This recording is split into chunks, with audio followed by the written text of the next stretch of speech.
Olá a todos e todas que irão assistir esse programa do canal Mesa de Debates. Meu nome é Guilherme, hoje quem está na linha de frente do canal, né, realizando inúmeras entrevistas. Bom dia, primeiramente, bom dia, boa tarde, boa noite para quem, independente do horário de quem vai assistir esse vídeo, né. Estamos aqui com o Márcio, né, Monteiro, para a gente conversar um pouco sobre o pensamento trotskista, né?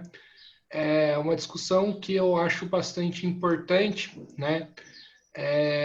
Frente à crise econômica, à crise pandêmica que nós estamos vivendo, toda essa barbárie. É importante resgatar o pensamento trotskista para a gente discutir um novo projeto de sociedade, né, para que supere o projeto capitalista. Márcio, antes da gente começar a entrevista, por favor, se apresente. Bom, olá a todos e todas que nos ouvem, que nos veem. Agradeço aí o convite do Guilherme, é um prazer estar aqui para debater esse tema que para mim é tão caro, né? A atualidade do pensamento de Trotsky, a atualidade do trotskismo. Bom, me apresentando, eu sou historiador, atualmente faço doutorado em História Social na Universidade Federal Fluminense. Tenho trabalhado aí justamente com a história do movimento trotskista internacional, com o pensamento de Leon Trotsky, né? São temas que vêm da minha militância que eu levei para a vida acadêmica, né, para tentar aprofundar algumas reflexões que eu já trazia desde antes. E sou também professor de História no município de Niterói, lá na rede municipal, atuando lá nas pautas aí da categoria, lutando aí nesse ensino remoto, né, que é o que a gente tem atualmente, com suas mil e uma dificuldades e problemas, mas estamos aí tentando tocar. Sou Sim, também militante do Regrupamento Revolucionário, uma organização que reivindica o legado do trotskismo. sim. Márcio, a burguesia hoje, os grandes empresários, todo o seu mecanismo ideológico, utiliza-se de mil argumentos para poder criminalizar o comunismo, dizendo que é um regime ultrapassado, que foi superado, que o capitalismo venceu, toda essa baboseira toda. Por que o Trotsky é o melhor teórico para defender o legado comunista? E eu queria que você explicasse, eu sei que é uma discussão longa, né? Mas eu queria que você explicasse em poucas palavras, assim, fazer um resumo, como que ele explica a queda da União Soviética. Uhum. Bom, acho que o Trotsky, o legado que ele deixou, né, apesar das muitas disputas que existem em torno desse legado, atualmente é difícil você identificar o que é o trotskismo, dado que os vários grupos que reivindicam, né, muitas vezes têm posições diametralmente opostas frente a questões aí atuais da luta de classes. Mas o pensamento de Trotsky, as elaborações originais da Quarta Internacional, pelo menos até ali o meados dos anos 40, eu acho que são fundamentais para um resgate, né, da experiência do comunismo, porque, como você bem falou, o tempo inteiro ela é demonizada pela mídia, né? Isso é natural, guerra de classes e eles vão defender o lado deles, né? Mas o stalinismo cumpriu um papel muito de ajuda, né, nessa tarefa de demonizar o comunismo, tanto internacionalmente quanto dentro do próprio União Soviética e países ali do leste europeu, né? Uma vez que se apresentava como legítimo representante da construção do comunismo, mas era uma sociedade, primeiro que, contra as suas várias debilidades originais, né, da sociedade russa, e principalmente também após o isolamento internacional, estava longe de ter a fartura que o socialismo promete, né? Havia muita escassez, muitos problemas materiais, ainda que o legado da Revolução tenha sobrevivido ali até o final do século XX, né? Através de pleno emprego, acesso à educação, à saúde, à moradia para o conjunto da classe trabalhadora. Mas principalmente também por conta do caráter ditatorial, né? Diferente do que o marxismo propõe como socialismo, comunismo, né? Que é a livre associação dos trabalhadores, o autogoverno da classe trabalhadora. Aquelas experiências ali eram ditaduras de um setor da sociedade, a burocracia gestora, sobre a classe trabalhadora, né? Em vários momentos a classe trabalhadora sofreu muito por conta de não estar no comando daquela sociedade de fato, né? Não estar governando e dando os rumos da União Soviética, do Bloco Soviético em geral. Então, o trotskismo, ao propor ali a defesa do legado da Revolução, mas ao mesmo tempo tem uma crítica muito firme do regime político que acabou se desenvolvendo a partir das experiências dos anos 20, dos anos 30, acho que ele é uma ferramenta muito importante para a gente resgatar, de uma visão mais crítica, né, o comunismo, defender ele hoje em dia desde um ponto de vista de que o comunismo não é igual ao stalinismo, não se reduz, não se iguala àquelas experiências que, por mais que tenham tido um legado positivo em vários sentidos, tinham também essa ditadura da burocracia com todos os seus problemas, desequilíbrios. Então, do ponto de vista, digamos, do debate político mais amplo, né, de defesa do legado do marxismo no século XX, no século XXI, acho que, sem dúvidas, o trotskismo é uma corrente que é essencial para a gente fazer a defesa coerente, né, desse legado e, ao mesmo tempo, fazer a defesa fazer um resgate crítico, digamos assim, do que foi a Revolução Russa, o que foi a União Soviética, né? E aí se perguntou da questão do colapso, né, da restauração do capitalismo na União Soviética. O Trotsky, bom, ele é assassinado em 1940, mas ainda assim ele deixou um ferramental, digamos assim, teórico, analítico, que para mim é muito importante para a gente entender os desenvolvimentos posteriores dessas experiências ali criadas a partir da Revolução de 17, né, e depois da expansão no pós-guerra de outras revoluções.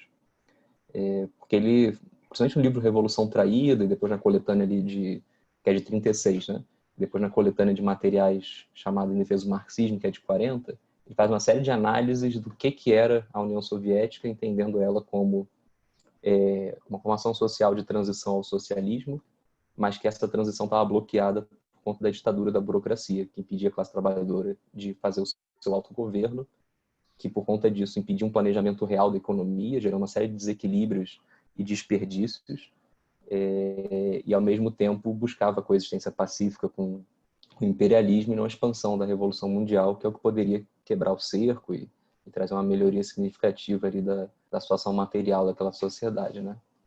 E a longo prazo, Trotsky sempre enfatizava isso, né, na sua crítica ao regime stalinista. A longo prazo, essa burocracia, frente às dificuldades, limitações e contradições que sua própria gestão criaria, teria cada vez mais o interesse em abandonar aquela experiência, em passar de meramente gestora dos meios de produção para efetivamente proprietária, né, para assim conseguir uma estabilidade, conseguir passar adiante para os seus filhos através da herança as suas conquistas materiais, e não apenas depender ali das relações políticas momentâneas, né? Muitas vezes um burocrata caía em desgraça entre a cúpula ali do regime e perdia completamente seus privilégios, né? Caía lá do topo da sociedade e voltava a um nível de vida ali do trabalhador comum. Então, esse tipo de instabilidade a longo prazo, o Trotsky sempre alertava, né? Levaria a burocracia, ou pelo menos setores importantes da burocracia, a buscar restaurar o capitalismo, ela própria, né? Um agente da contra-revolução e da restauração capitalista. Além de, claro, ele sempre alertava também para as ameaças imperialistas, contra-revolucionárias, né? Ele vivenciou ali a ascensão do nazismo, então sempre alertou que o nazismo era uma grande ameaça. Mas, efetivamente, o que a gente viu ao longo aí dos anos 80, né, foi os setores chaves da burocracia fazendo aquilo que ele tinha alertado, né, a partir da sua análise do que era aquela formação social. Setores buscando passar de meros gestores a proprietários. Então, se a gente olha ali o processo de destruição da União Soviética, as privatizações via terapia de choque da virada dos anos 80 para os anos 90, quem coordenou tudo isso, quem impulsionou tudo isso eram setores da própria burocracia, principalmente os administradores das empresas, né, os gestores, diretores empresariais, e os setores estavam ali nos escalões intermediários do sistema de planejamento econômico, que eram justamente os que, frente ao desgaste cada vez maior da economia, causado ali pelos freios gerados pela ditadura da burocracia, viam perder ali suas condições de vida, seus privilégios, viam ameaçados a sua estabilidade e, portanto, dado que a restauração da democracia original dos soviets seria o fim da sua condição de grupo social, né? Isso não era uma opção para eles. A única opção que restava era restaurar as relações de mercado, de propriedade privada e garantir ali o seu quinhão nesse processo, né? Foi efetivamente o que eles fizeram em todos os países ali da região, né?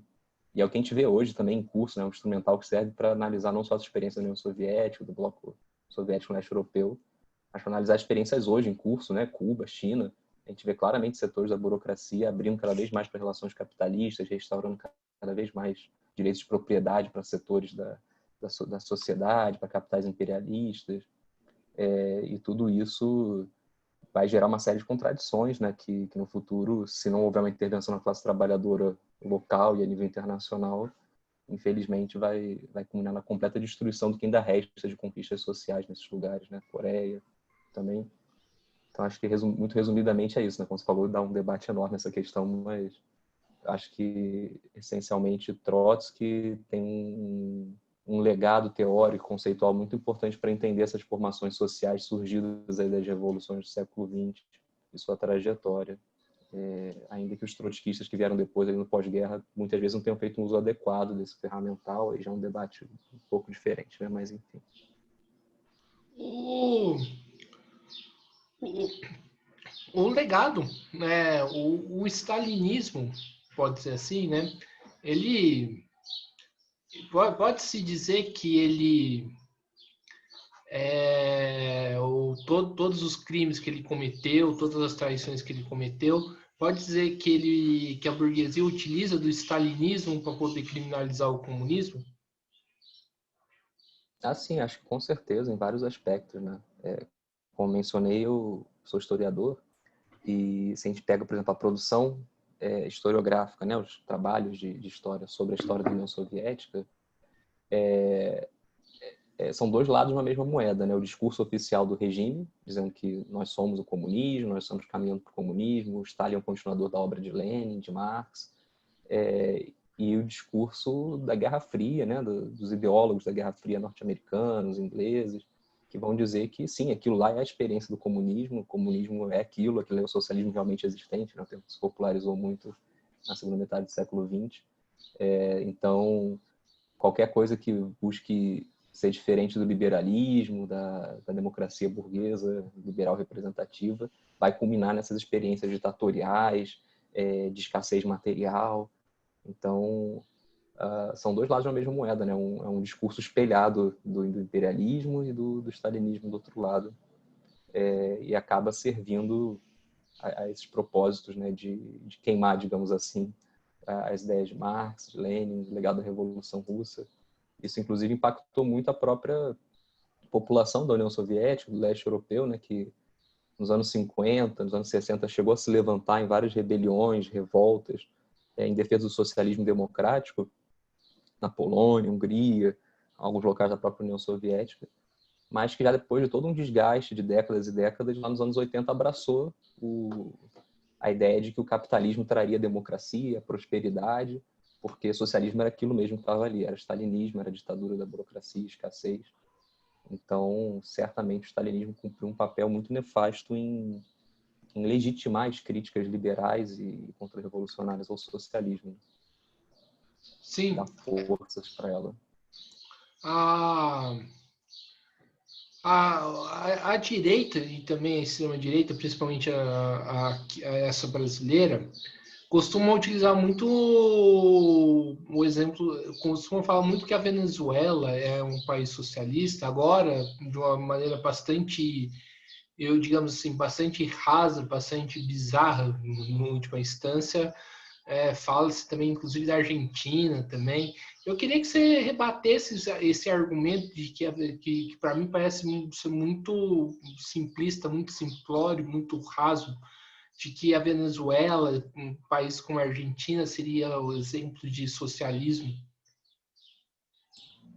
Isso aí é parte de uma histeria em curso, né, dessa extrema-direita, e muitas vezes acaba sendo reproduzido pelos setores mais, digamos, arrumadinhos da direita, né, a grande mídia liberal, mas não faz nenhum sentido, né, porque se a gente fala em socialismo, né, o trotskismo tem um aporte importante de negar que a própria União Soviética, essas sociedades que surgiram de revoluções, eram socialistas, por entender, atrás da própria obra de Marx e Engels, socialismo é uma experiência internacional, não existe socialismo em um só país, isolado, né?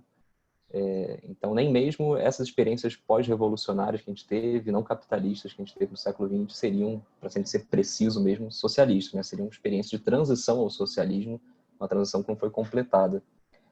Já esses países, Venezuela, ou até outras experiências que a gente teve no século XX, né?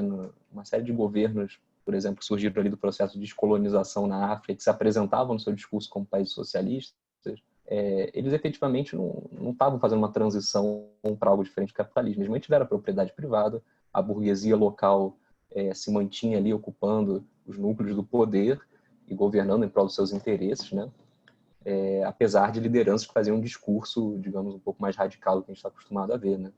Então, no caso da Venezuela, por exemplo, quando Chávez era vivo, ele dizia que a Venezuela estava construindo o socialismo do século XXI, que era um socialismo de uma terceira via, que seria pacífico, gradual, algo muito próximo, por exemplo, do que o Allende defendia, né, lá no Chile, nos anos Pode-se 70. dizer que é uma social-democracia? Social-democracia é um termo que acho que ganhou muitos sentidos diferentes, né, ao longo aí do tempo. Eu caracterizaria o Chávez, particularmente, né, como alguém que defendia uma via reformista ao socialismo. A social-democracia, em determinado momento, foi isso, né? Foi uma defesa de uma via gradual ao socialismo. Mas acho que depois ali do pós-guerra, nem isso mais a social-democracia europeia representava, né? Já era uma gestão mesmo do capitalismo, humanizado, melhorado, mas sem a perspectiva de superar o capitalismo.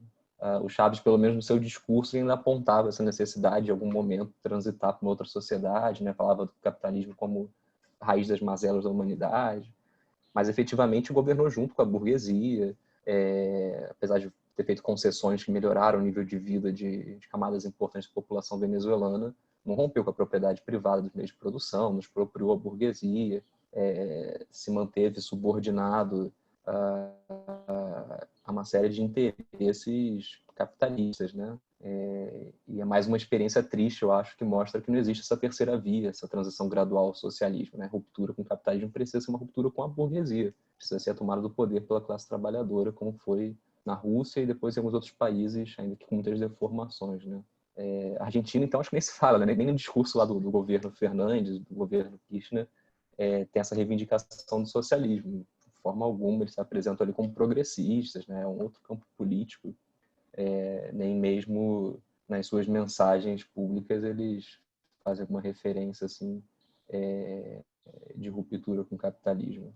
Então é uma completa falsificação da realidade, né? E dizer que aquelas são experiências socialistas, são experiências que de alguma forma romperam com o capitalismo. Isso aí realmente é fruto de uma histeria, da parte da direita, e acho que em parte também de uma confusão de setores da esquerda, né? Porque durante muito tempo aqui no Brasil, principalmente na época do Chaves, vários grupos que se dizem socialistas, que reivindicam o legado do socialismo, defendiam o Chaves, né? Apostavam realmente que ele estava construindo o socialismo de alguma forma lá na Venezuela. Hoje, com Maduro, isso caiu muito porque, enfim, é uma ditadura aberta, com uma miséria gritante por conta de toda a crise econômica que o país está enfrentando. Então, quase ninguém hoje na esquerda socialista reivindica a experiência venezuelana, né? Mas alguns anos atrás, quando Chávez ainda era vivo e a situação econômica da Venezuela era bem melhor, também havia essa contribuição dos setores da esquerda para essa confusão ideológica, política, teórica, sobre o que era a experiência chavista, né? Sim. O Brasil, né? Nesse último período, eu vejo que o Brasil, muitas pessoas estão simpatizando através do stalinismo. O Stalin tá ganhando para muitas pessoas um novo significado do que ele é de fato, né? É, inclusive muitos eu percebo que se iludem com a figura de Stalin como um exemplo para se combater a direita e a extrema direita.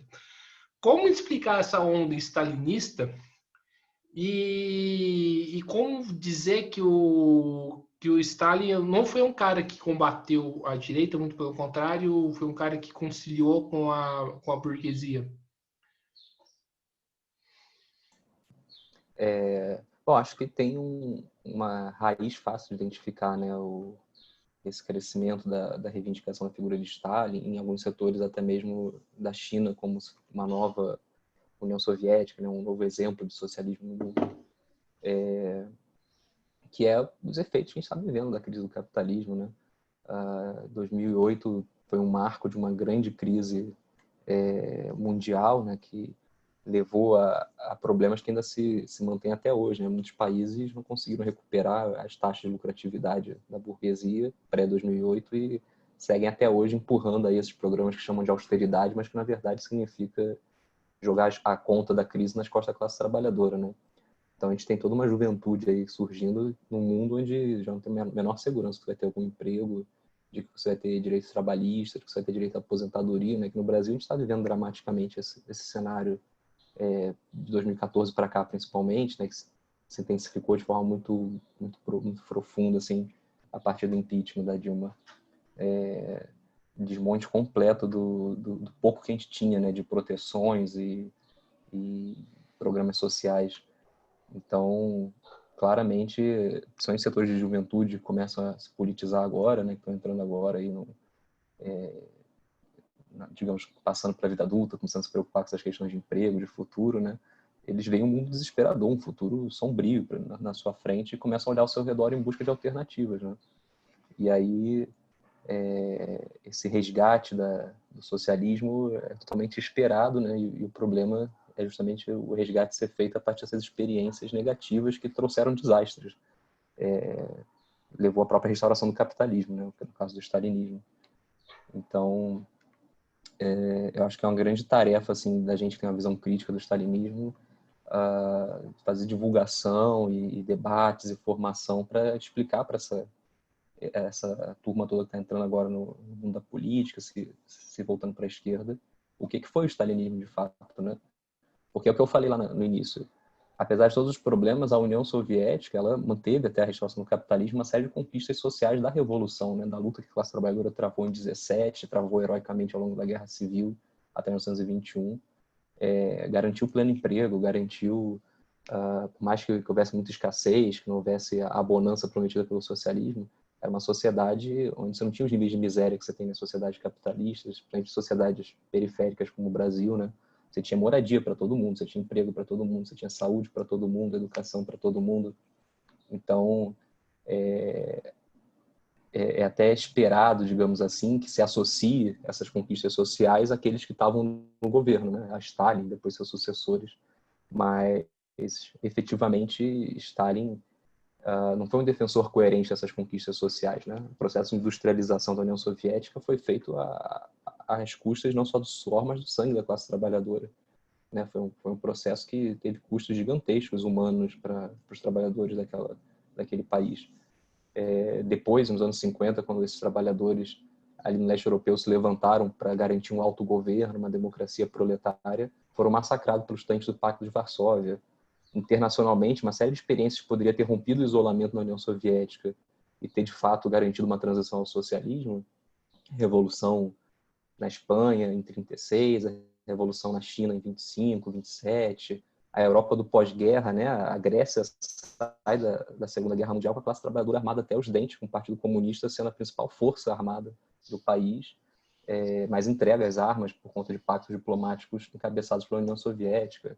Então tem uma série de experiências aí destruídas, sabotadas mesmo, de forma muito intencional, em prol da coexistência pacífica que Stalin e seus sucessores pregavam com o imperialismo, para evitar novas invasões, novas tensões mundiais que levassem à destruição da União Soviética, né? Então são aqueles interesses estreitos da burocracia que eu estava falando no início, prejudicando a construção do socialismo a nível internacional e até mesmo dentro da própria União Soviética. Certamente o legado de Stalin não é o legado de defesa da classe trabalhadora e de construção do socialismo, mas uma sabotagem interna para defender os interesses estreitos daquele grupo ali que ele representava, que era a burocracia que se autonomizou, se tornou muito independente da sociedade para a qual ela deveria trabalhar e passou a ditar os rumos do país segundo seus interesses de privilégios materiais, poder político.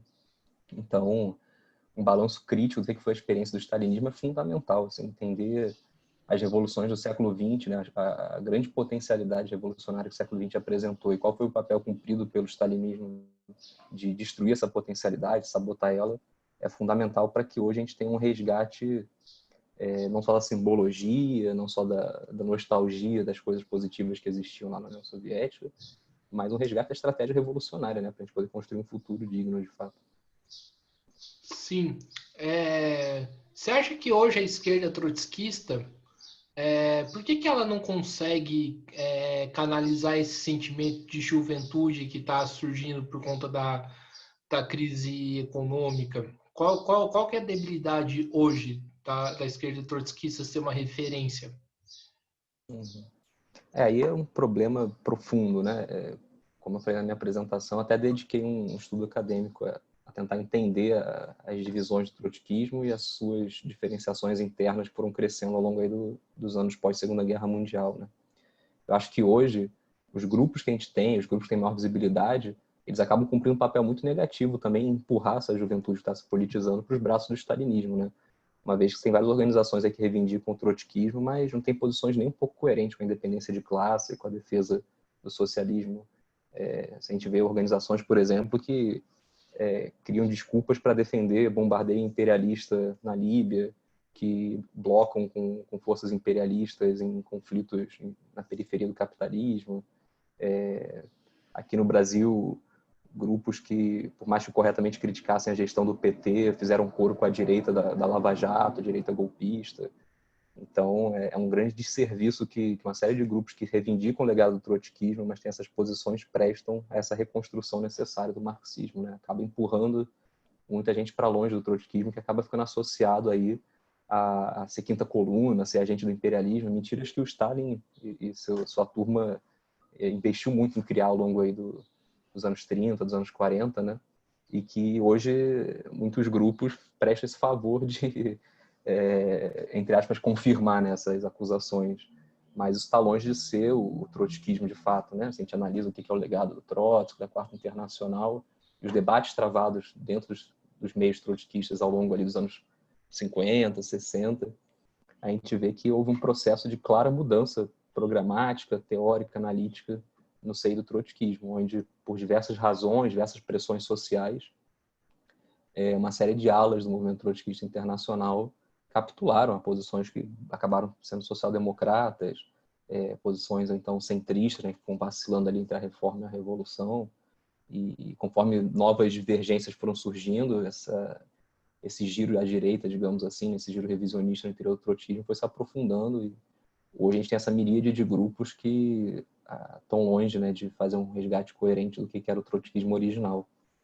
Então, acho que, além do que eu estava falando, né, da crítica à experiência stalinista, né, para deixar claro o papel negativo que ela cumpriu, é fundamental também fazer uma crítica à própria experiência trotskista pós-guerra, né, pós-Segunda Guerra Mundial, no sentido de separar o joio do trigo e deixar claro que muita coisa errada dita em nome do trotskismo tem absolutamente nada a ver com os princípios fundamentais que geraram essa corrente política, né? Que era uma corrente política que buscava resgatar os princípios da Revolução Russa, os princípios do marxismo, que são principalmente a independência de classe, o internacionalismo, a defesa do socialismo como perspectiva de única saída possível para a humanidade, né? Então, organizações que têm um foco completamente eleitoral, organizações que dizem que o socialismo não é uma tarefa da nossa geração, que a correlação de forças hoje não permite nem sequer falar de socialismo de forma agitativa, né? Esses grupos certamente estão contribuindo para a destruição aí do legado do trotskismo, não para o seu resgate e reconstrução. Que eu acho que a grande tarefa hoje, né, da vanguarda socialista é isso, é olhar para o século XX, fazer o balanço crítico das experiências revolucionárias e tirar as lições necessárias, né? E acho que uma das lições necessárias é que muitos dos princípios originais da quarta, do trotskismo, se mostraram acertados, mas foram abandonados pelos trotskistas que vieram depois e, enfim, acabaram sendo esquecidos dentro dos debates da esquerda, né? Atual. Sim. E você acredita numa futura reorganização dos trotskistas, aproveitar frente a essa crise econômica, frente aos ataques e frente ao aumento da luta de classes? Eu acho que uma reconstrução no sentido de uma fusão de vários grupos grandes que existem hoje, não, assim, os grupos principais aqui do Brasil, por exemplo, né, que reivindicam o legado do trotskismo, PSTU, dentro do PSOL, acho que talvez um dos maiores seja o MEIS, ou a Resistência. A Resistência acho que não reivindica exatamente o legado do Trotsky, apesar de ter gente lá dentro que reivindica. Se esses grupos hoje se reagrupassem, se fundissem, certamente não seria na base de um programa que seja coerente com esses princípios que eu estou falando, né? Então, acho que é um trabalho duro, de formiguinha mesmo, de você ir reconstruindo pequenos núcleos de vanguarda que resgatem os princípios fundamentais do socialismo revolucionário, né? Que passa por um resgate também do trotskismo. Então, acho que a tarefa é principalmente de reagrupar em cima de um programa coerente, adequado, forças que hoje estão dispersas, que hoje estão dentro de organizações com as quais não concordam inteiramente, mas por serem grupos maiores, por permitirem uma atuação mais sistemática no movimento, acabam sendo grupos que atraem essas pessoas, né, como local de atuação. É um trabalho muito árduo, né, acho que de resgate ideológico, de nadar contra a corrente e defender os princípios fundamentais e reconstruindo, a partir do trabalho prático, núcleos que realmente tenham um programa de fato revolucionário, né, não caiam aí nesses desvios oportunistas, eleitoralistas. Hoje, infelizmente, boa parte da esquerda está totalmente focada na institucionalidade burguesa aqui no Brasil, né? Todas as saídas apresentadas para o quadro grave de crise que a gente vive, por parte dos grupos de maior visibilidade, né, os maiores números, envolvem saídas eleitorais, envolvem saídas de apostar na justiça, fazer pressão nos órgãos da burguesia, ou então refundar a própria ordem burguesa, através de constituinte, enfim, acho que são posições que não se sustentam dentro de uma perspectiva anticapitalista, né? Hoje a gente tem uma democracia carcomida e que não deve ser reconstruída ou melhorada por dentro, né? A própria classe trabalhadora cada vez mais mostra uma rejeição a essa ordem, só que pelo fato da esquerda estar ali tentando tapar os buracos desse barco que está afundando, né? A direita extrema está fazendo a festa, né? Demagogicamente surfando nessa onda aí de desilusões e desinteresses na democracia burguesa e no que o capitalismo tem a oferecer, né? Cabe à esquerda assumir para si esse discurso antissistêmico e ser coerente com ele, né? Não entregar na mão de demagogos como o Bolsonaro, que se elege dizendo que é contra tudo que está aí, mas governa para a burguesia. Então, acho que é um trabalho de resgatar e difundir os princípios fundamentais, né? A começar de voltar a falar em socialismo, né? Muitos dos grupos que se reivindicam socialistas nem fazem mais uma agitação básica de que é necessário uma outra forma de vida, uma outra sociedade. Isso é o primeiro passo, né? Sim. Agora, mudando um pouco de assunto, como você bem colocou, hoje a gente vive numa das maiores crises, acho que desde de 29, né? Podemos falar que nós também estamos vivendo numa crise de direção, né? Um conceito que o Trotsky utiliza e muito bem no programa de transição.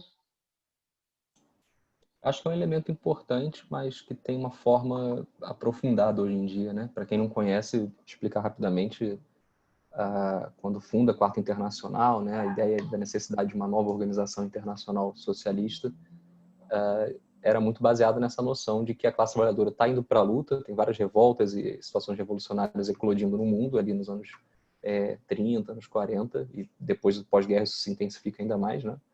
Mas não há uma direção, né, uma organização política comprometida com a vitória desses processos revolucionários ou potencialmente revolucionários nos quais os trabalhadores se lançam como medida de desespero contra toda a miséria, todo o desgaste criado pelo capitalismo. A ideia, portanto, de que a classe trabalhadora está disposta a lutar, mas que falta uma liderança coerente para levar ela à vitória, né?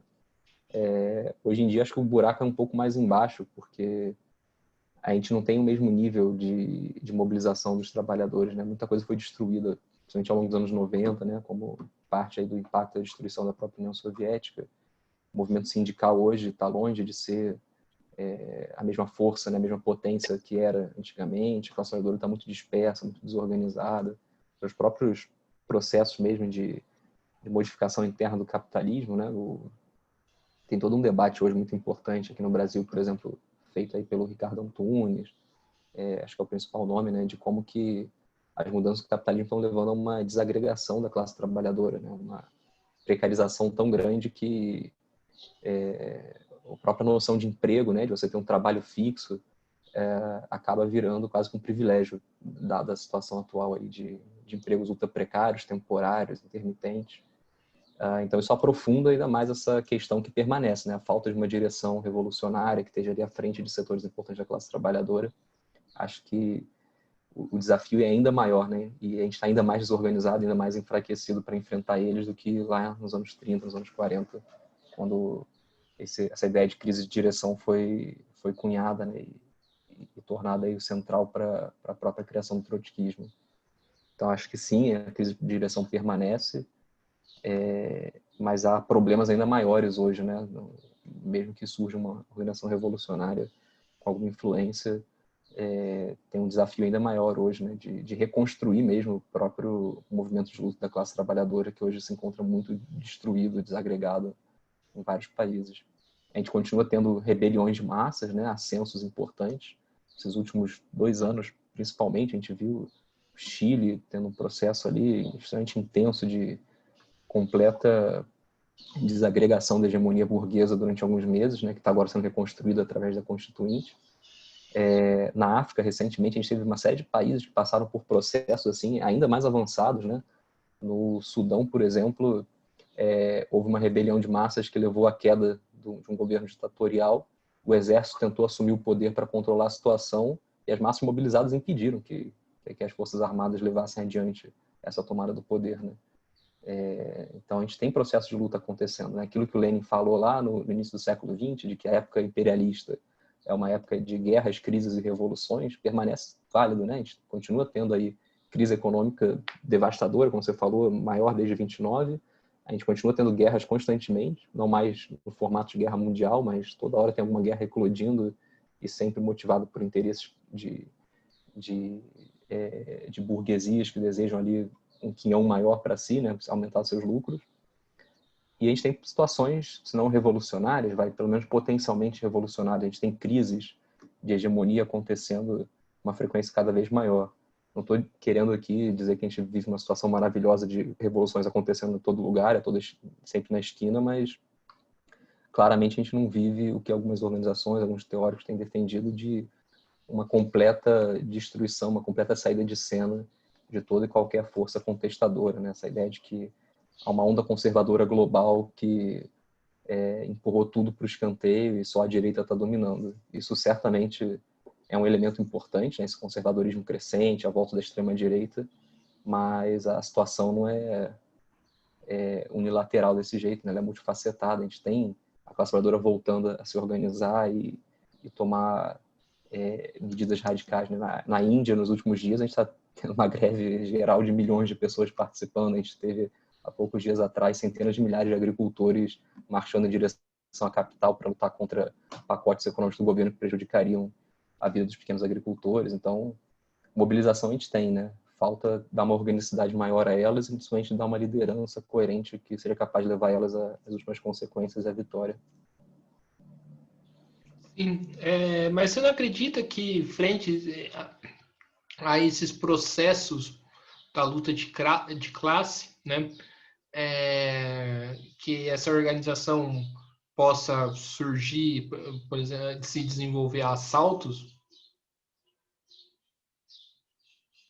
Sim, isso é algo fundamental, né? Essa noção de que a consciência da classe trabalhadora se desenvolve a partir de saltos, né? Todo reformista vai insistir que não, que a gente tem que ir de passo em passo, como se fosse uma escada, né? Que a gente vai subindo os degraus um de cada vez. Mas a história mostra que não, que a consciência da classe se desenvolve a partir de saltos. Tá numa situação ali de desespero completo, não vê nenhuma saída, e aí vai para a luta com uma intensidade que não se via há décadas.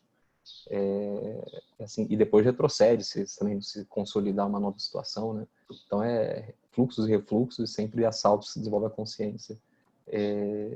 E aí a construção de uma organização compatível com a consciência revolucionária também, né, se dá a partir dos saltos.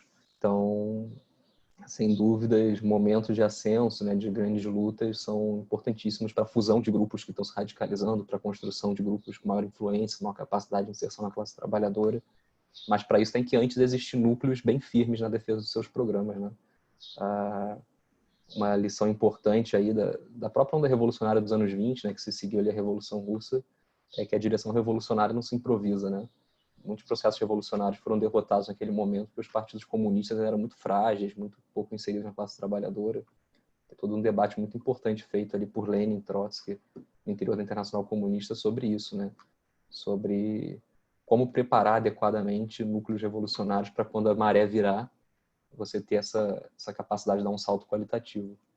E aí passa por aquilo tudo que eu estava falando há pouco, né? De manter vivos os princípios, de não capitular a miséria do que é possível hoje, né? Que é o que muitos grupos acabam se pautando. A ideia de que a gente vive um momento muito reacionário, então tem que rebaixar completamente o programa e focar no que dá para ter hoje, né?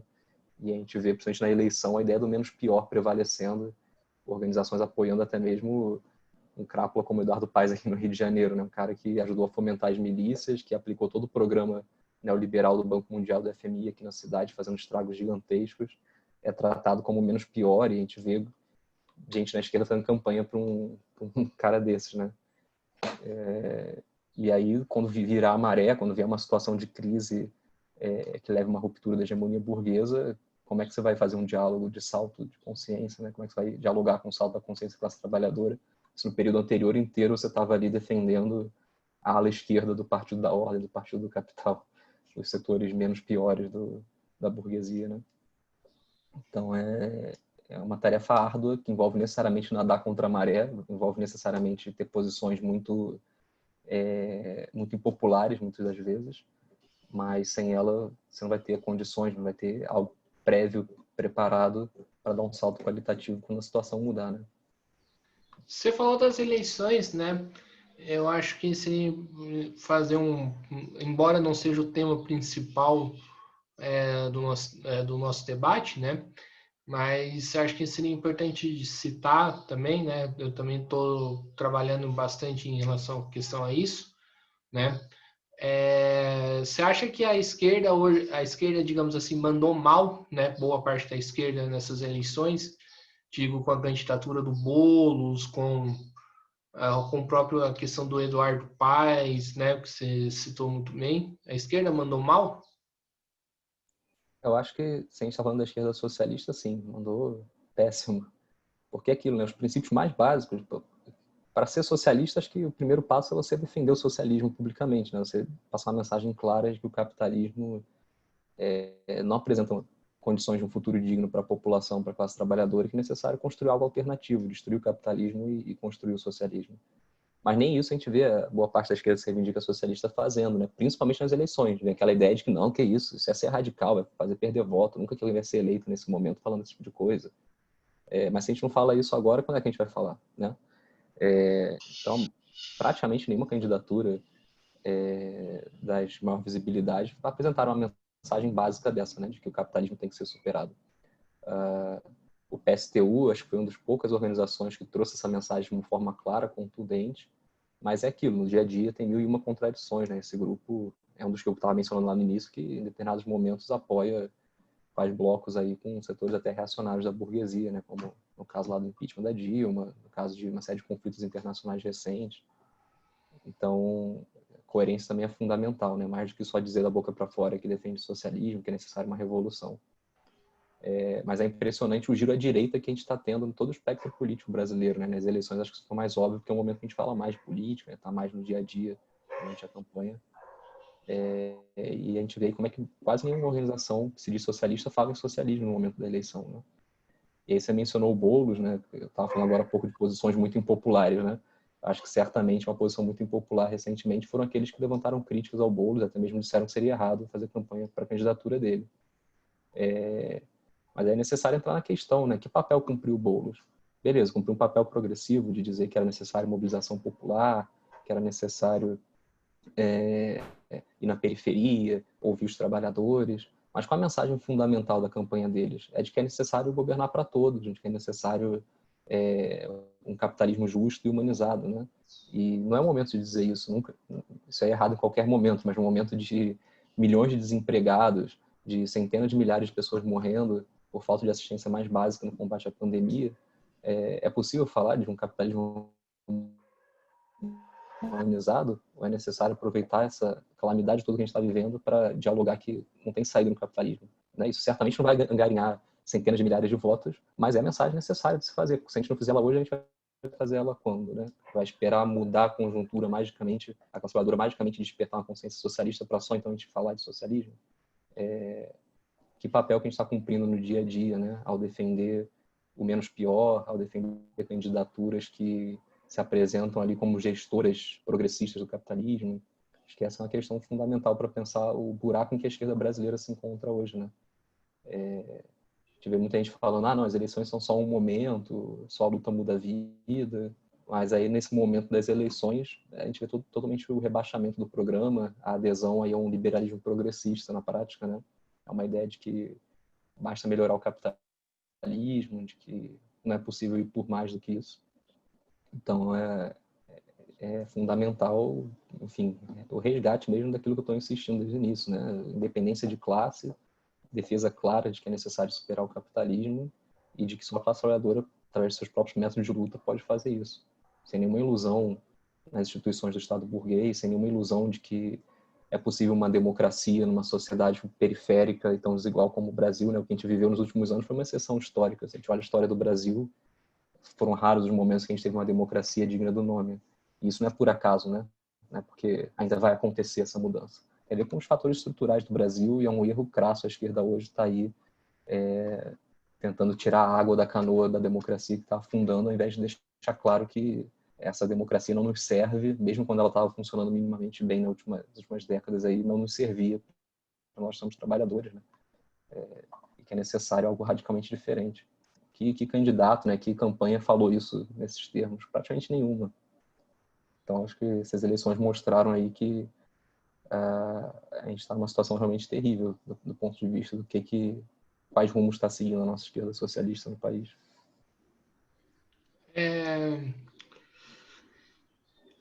Agora, mudando um pouco de assunto, entrando numa questão, numa parte mais teórica, né? O Lenin e o Trotsky pode ser considerado uma continuidade do legado de Marx e Engels? Opa, acho que foi. Cortou um pouco o que você falou agora há pouco. Picotou, aí não deu para entender. O Lenin e o Trotsky pode ser considerado uma continuidade do legado de Marx e Engels?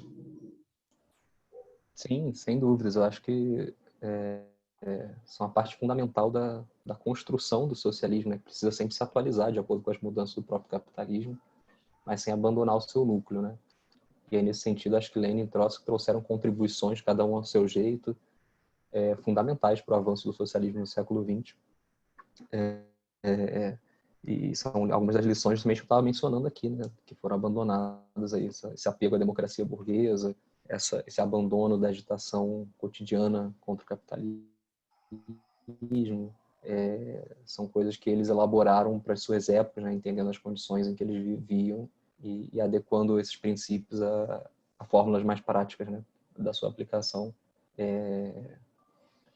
Tinham diferenças importantes entre eles.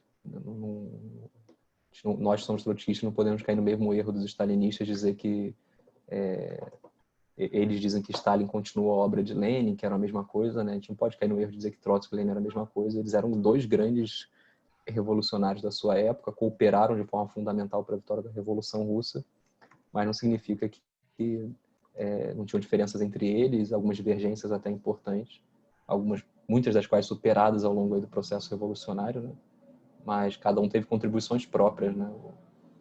O Trotsky, por exemplo, com a sua teoria da revolução permanente, depois com a sua análise do que era o stalinismo, trouxe aí contribuições imprescindíveis para o século XX, né? Não dá para reduzir ele apenas a um continuador da obra de Lenin, por mais que tivesse acordos fundamentais ali, né? O próprio Trotsky muitas vezes tendeu a diminuir a importância das suas próprias contribuições para evitar acusações de que estaria tentando se projetar para além do Lenin, né? Tinha muito aquela disputa ali de quem é o verdadeiro continuador da obra de Lenin nos debates dos anos 20, mas é imprescindível fazer esse resgate das contribuições próprias do Trotsky, né?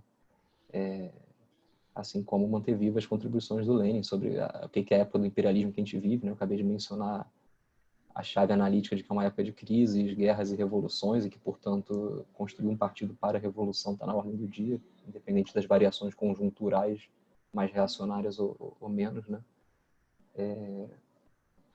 Suas contribuições sobre a construção do partido, que de forma alguma eram contribuições limitadas à realidade russa, da ditadura, da autocracia czarista, né?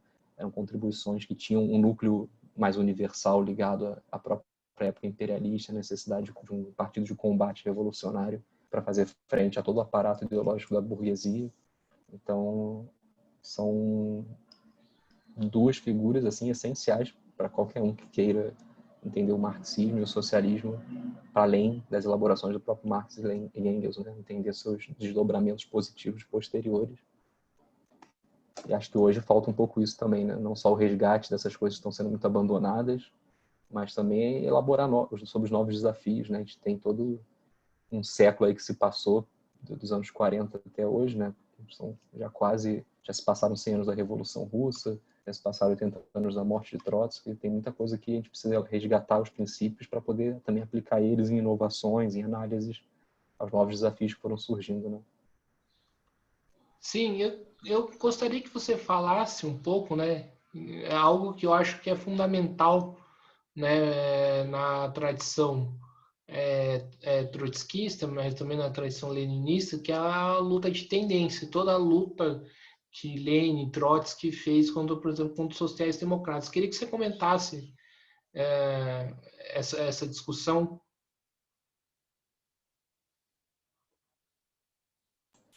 Sim, é uma questão fundamental, né? Entender o modelo de partido que eles defendiam e também suas variações ao longo do tempo, né? A gente precisa sempre entender que Lenin, principalmente, né, ele estava atuando sobre fenômenos muito novos, né? A construção de um partido socialista num país periférico, por mais que fosse uma potência imperialista, expansionista, era a periferia da Europa, né, em vários sentidos. Era um país onde a classe trabalhadora era ínfima ainda, então ele enfrentou uma série de questões novas e, obviamente, as posições dele foram mudando com o tempo, né? Então, por exemplo, muita gente resgata lá o Lenin da década de 10, perdão, da primeira década do século 20, né, dos anos 1900, para defender partidos de tendências públicas, né, partidos que são, na verdade, federações de partidos com programas diferentes no seu interior, como era o Partido Operário Social Democrata Russo, que tinha lá os bolcheviques, os mencheviques e vários outros agrupamentos no seu interior, cada um com seu próprio jornal, suas próprias posições públicas. É necessário analisar a posição do Lenin ao longo do tempo, né? Em 1914 tem uma ruptura muito clara na posição dele, a partir da experiência ali da capitulação da Segunda Internacional, a Guerra Mundial que estava eclodindo. A partir dali, o Lenin passa a elaborar o que eu mencionei, né? O núcleo universal de que deveria ser um partido na época imperialista que luta pela revolução.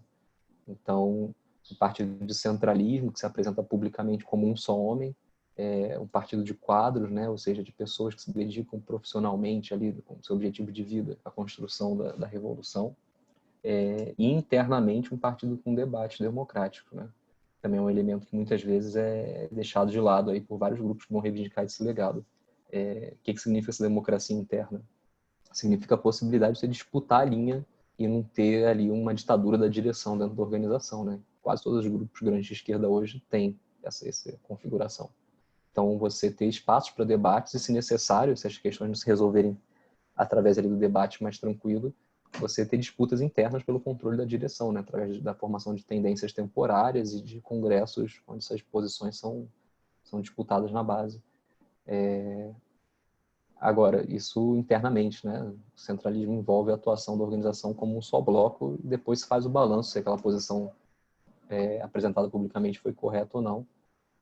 Mas esse elemento da democracia interna do centralismo democrático é muitas vezes esquecido, né? Ou muitas vezes extrapolado para dizer que a organização tem que, na verdade, ser essa federação de múltiplas tendências. PCB, por exemplo, hoje gosta de se apresentar como o partido de todos os comunistas, né? O que significa que no seu interior vão se expressar diferentes programas políticos. E como uma organização vai funcionar dessa forma, né? Ela tem que ter um núcleo programático fundamental, por mais que tenha democracia interna, para ver como que esse núcleo vai ser aplicado nas diferentes situações conjunturais. Mas é claramente uma deturpação da noção de partido, foi ali o núcleo da Terceira Internacional e depois foi resgatado pelo trotskismo diante de toda a degeneração que o stalinismo causou, né? Com os expurgos, as manipulações, o fechamento da democracia dos partidos comunistas para transformar eles em meros instrumentos ali das posições da burocracia moscovita. Então, acho que é um modelo que não está de forma alguma limitado às condições da Rússia, como muitos gostam de dizer, e que também precisa ser estudado em maiores detalhes, assim, para não cair nessas falsificações que existem aí, né, de que era de fato o partido leninista, que é uma das grandes contribuições do Lenin ao marxismo. E eu queria que você falou bastante, né, de correntes como o PSTU, a resistência, né? Eu queria que você avaliasse, né, o trotskismo pós-Trotsky, né? O trotskismo com a morte do Trotsky.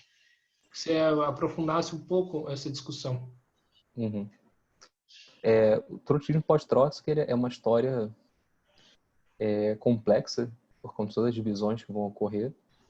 pelo fato de muitos documentos ainda não estarem disponíveis, né? Serem de difícil acesso, mas é facilmente perceptível, né? As questões centrais que perpassaram ali, toda a diferenciação interna que foi surgindo. Em primeiro lugar, a destruição dos grandes quadros, né, da Internacional, né?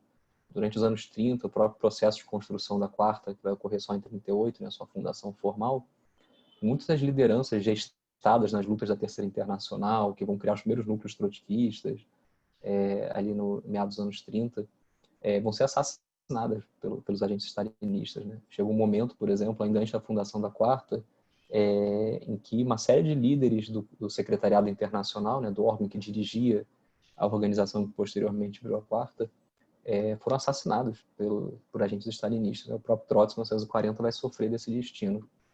Então, a Quarta Internacional, que emerge após a guerra, ela está desprovida dos grandes quadros, da experiência toda, não só da formação teórica, né, mas da experiência prática que esses quadros tiveram. Os que haviam sobrado dali da barbárie do stalinismo, desses assassinatos cometidos em vários países, muitas vezes pereceram na Segunda Guerra Mundial, né? Muitos foram eliminados pelo nazismo quando atuavam na Europa. A própria Quarta Internacional deixou de existir, em um certo sentido, durante a guerra, né? Por conta da impossibilidade de comunicação entre as várias organizações. Depois que a guerra termina, ali em 44, 45, é que começam as rearticulações para refundar um núcleo dirigente internacional. E esse núcleo já surge ali com uma série de novas lideranças, muito jovens, muito inexperientes. Mandel, por exemplo, né? Ernest Mandel, que é um dos grandes nomes do trotskismo mais conhecidos, do trotskismo pós-Trotsky. Tinha 20 e poucos anos quando se torna um dos líderes da Quarta Internacional. Lívio Maitan, que é outra figura importante também, tinha ali 23, 24 anos, eu acho, quando ascende a direção coletiva da Quarta. E essa direção inexperiente, que não era treinada nas lutas do passado, ela teve que enfrentar desafios gigantescos, né, que não estava à altura da sua formação, da sua experiência, que foi a expansão da União Soviética no leste europeu, a transformação de uma série de países em sociedades muito parecidas, né, política e economicamente com a União Soviética, e depois a eclosão de revoluções para além da órbita da União Soviética, né, a China em 49, dentro do próprio leste europeu, a Iugoslávia e a Albânia não são processos de ocupação do Exército Vermelho, né, são revoluções autóctones ali, autônomas. Depois dos anos 50, Cuba, tem todo o processo na Indochina, na Península Coreana, também nos anos 50. Então, uma série de fenômenos novos, onde você tem rupturas com o capitalismo, dirigida por forças que o trotskismo clássico, original, considerava como contra-revolucionárias no âmbito externo, né? Como forças que já não tinham mais um projeto de revolução. Em vários países, ainda por cima, forças onde você tem modelos de revolução muito diferentes da insurreição urbana, como foi na Revolução Russa, né? Você tem campanhas militares prolongadas, no caso de Cuba, a questão das guerrilhas. Então, são fenômenos extremamente complexos e desafiadores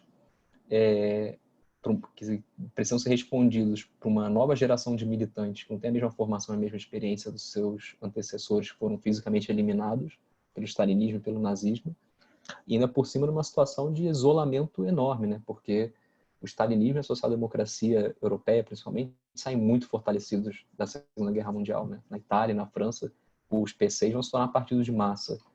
Enquanto isso, os trotskistas seguem como forças extremamente marginais, né? Um outro lugar, eles vão ter uma expressão maior. Vietnã, eles têm uma participação importante no processo revolucionário vietnamita antes de serem eliminados pelos stalinistas. No Ceilão, eles têm uma força de massas mesmo, uma grande influência política no país.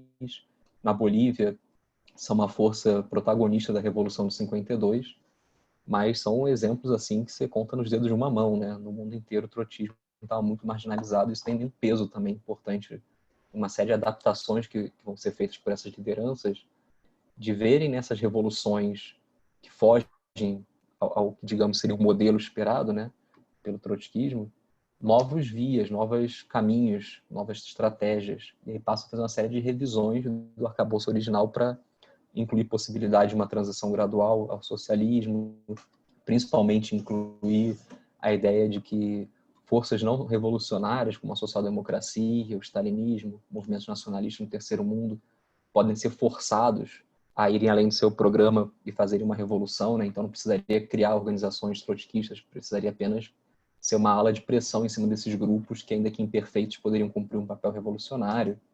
Então, são décadas de debates muito intensos que vão levar à formação de diferentes estratégias, diferentes programas que têm essa reivindicação comum do trotskismo, da Quarta Internacional, mas que na prática já apresentam todo um arcabouço teórico, analítico e programático muito diferente, né? E que passam entre si também a se diferenciar cada vez mais. Mas eu diria que predominam duas grandes tendências aí, né? Nesses vários troncos históricos que vão surgindo a partir dos rachas. De um lado, a gente tem uma ala muito sectária, que vai olhar para essas revoluções e dizer, bom, são forças contra-revolucionárias que estão participando desses processos, não tem como eles consolidarem uma revolução, então vão negar que Cuba, China, tenham de fato se tornado algo diferente do capitalismo, né? Então, o grupo do Lambert na França, o grupo do Gary Healy na Inglaterra, durante muito tempo eles vão dizer que Cuba é uma ditadura capitalista, governada pelo castrismo, né? O lambertismo vai demorar 10 anos depois da Revolução Cubana para reconhecer que houve, sim, uma transformação qualitativa, uma formação social não capitalista. É um sectarismo que vai aprofundar ainda mais o isolamento desses grupos. Por outro lado, tem os grupos, né, são os principais, né, os que mais vão ganhar peso, que vão estar a 180 graus de diferença dessa posição, né? Vão ver nesses processos revolucionários novas vias, vão dizer que suas lideranças são de fato revolucionárias, ainda que tenham problemas pontuais, vão descartar, portanto, o que o trotskismo defendia para a União Soviética, que era a revolução política contra a ditadura da burocracia. Grupos lá como o Secretariado Unificado, né, de Ernest Mandel, de Pierre Frank, Liv Maritain, originalmente também de Michel Pablo, mas depois vai se afastar desse núcleo. Eles vão dizer que Cuba é um estado operário saudável, tem apenas algumas deformações burocráticas pontuais, mas não é uma tarefa criar uma organização trotskista para defender uma revolução que coloque a classe trabalhadora no comando do Estado, né? Uma revolução política.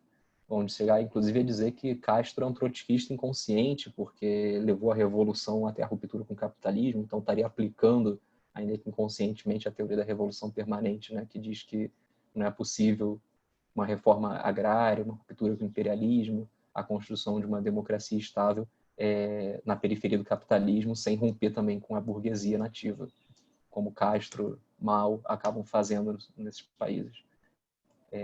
Mas vão transformar isso em modelo e ignorar o fato de que vários outros processos revolucionários liderados por grupos desse tipo, né, nacionalistas ou stalinistas, não têm esse final. Terminam num banho de sangue ou na restauração ali de um regime burguês liderado por essas correntes. E aí o caso da Revolução Boliviana acho que é um grande teste, né, dessas teorias que vão se gestando ali no pós-guerra, porque é uma revolução em que a classe trabalhadora desmonta o aparato repressivo do Estado, cria, no calor da Revolução, a Central Obreira Boliviana, né, a COB, que existe até hoje como uma das principais forças organizadas da classe trabalhadora no país. É uma central sindical que está no controle das milícias operárias que vão surgir no processo revolucionário. E os trotskistas têm um papel ali de peso, né? Não são a liderança de fato, mas está ali no segundo escalão, né, entre as forças que estão influenciando a classe trabalhadora durante a Revolução. Mas ao invés de defender uma ruptura com a ordem capitalista, a construção de um regime baseado nas assembleias de trabalhadores, nas suas milícias operárias, vai capitular a organização que tinha de fato a hegemonia ali, do setor principal da classe trabalhadora, que era o MNR, né, um movimento burguês nacionalista com inserção no movimento de massas, e vai reconstruir a ordem burguesa, ludibriando a classe trabalhadora, desmontando aos poucos as conquistas da Revolução, desmontando as milícias operárias, reconstruindo o exército, fazendo concessões ao imperialismo. Nessas novas teorias aí de que é possível uma transição ao socialismo através do protagonismo de forças não conscientemente revolucionárias, vai levar os trotskistas a serem uma ala esquerda do MNR, né? Não impulsionarem a revolução de fato para a ruptura. É como se na Revolução Russa de 17 os bolcheviques tivessem se limitado a apoiar ali o Kerensky, ao invés de defender a ruptura e todo o poder aos soviets, né? É uma posição assim de uma verdadeira tragédia, de uma oportunidade que a gente não pode dizer que com certeza teria sido triunfante se tivesse sentido a linha correta, mas certamente não houve uma tentativa nesse sentido da parte do trotskismo, né? E eu acho que é uma experiência que mostrou claramente que essas novas teorias, essas releituras do arcabouço original do trotskismo estavam erradas na prática, mas ainda assim elas foram se mantendo e ganhando formas variadas ao longo aí do século XX, a partir de contribuições na Roel Moreno, aqui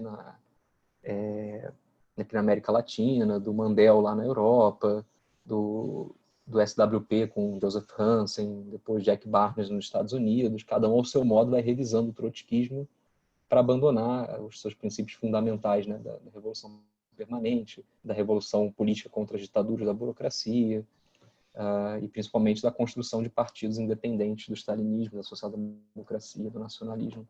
Então é uma história meio que de uma tragédia mesmo, no sentido do abandono dos princípios fundamentais do trotskismo.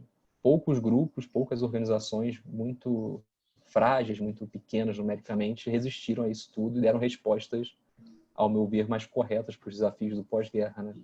Então a gente tem lá o RCP, o Partido Comunista Revolucionário da Inglaterra, que é destruído pela direção da Internacional por se negar a aplicar essas linhas oportunistas.